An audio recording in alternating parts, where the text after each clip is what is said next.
stole my 4-year savings for an iPhone. When I confronted her, my parents kicked me out. 4 years later, I got a call asking for help. I started saving when I was 14. Every birthday, every odd job, mowing lawns, babysitting, tutoring. 4 years of sacrificing while my friends bought games and went to concerts. I kept it all in a shoebox under my bed. My goal was simple: save enough for college textbooks and a laptop. By 18, I had $6,400. Not a fortune, but it was mine. My sister Madison was 22, still living at home, bouncing between part-time jobs and expensive tastes. She'd always been the favorite. When the new iPhone dropped, she wanted it desperately. Mom and Dad told her to save up for it herself. I came home from my graduation ceremony to find my room ransacked, drawers open, closet torn apart, and my shoebox gone every single dollar. Madison was downstairs on the couch, holding a brand new iPhone, smiling at the screen like she'd won the lottery. "Where's my money?" I asked. She didn't even look up. "What money?" "The $6,000 from under my bed." She finally met my eyes. No guilt, just annoyance. "That. I borrowed it. I'll pay you back." "Borrowed? You stole it. That was 4 years of savings." She rolled her eyes. "Don't be so dramatic. It's just sitting there anyway." My parents walked in. I explained everything, showed them my empty room, pointed at the phone. Instead, Dad sighed. "Madison, you should have asked." That was it. Not, "Give it back," or "That's theft." Just a mild suggestion that she should have been polite about robbing me. Mom added, "You know your sister struggles with impulse control. You could be more understanding. She stole $6,400 from me.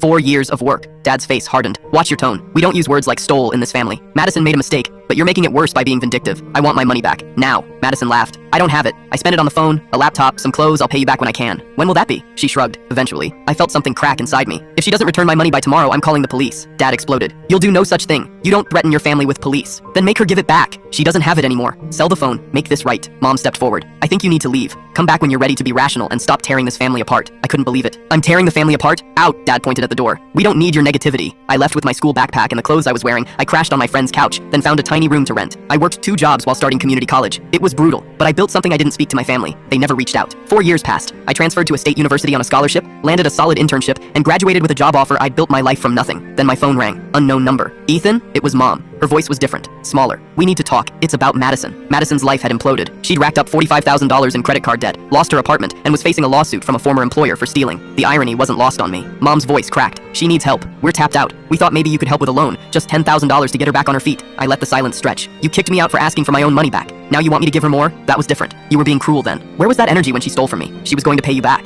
It's been 4 years. I never saw a cent." Dad got on the phone. "Look, we're asking nicely. We know you're doing well now. And if I say no," his voice turned cold, "then you're not the person we raised." "You mean the person who worked 2 jobs at 18 because my family chose a thief over me?" "Yeah, you're right. That's exactly who I am." Mom was crying now. "Please, Ethan. She's talking about hurting herself. We're desperate. You should have been desperate when I was sleeping on a couch at 18. You should have been desperate when your daughter stole 4 years of my life. So that's it? You're just gonna let her suffer? She's suffering from her own choices, just like I built my life from my own choices. The difference is I didn't steal to get here." I hung up. They called dozens of times, left voicemails, even had relatives message me, but every word said the same thing. I was cruel for not helping. Not one apology. Not one admission of what they did. Months later, a cousin mentioned that Madison finally joined a debt repayment program and picked up a steady job. My parents sold their house to cover part of her mess and moved into a small apartment.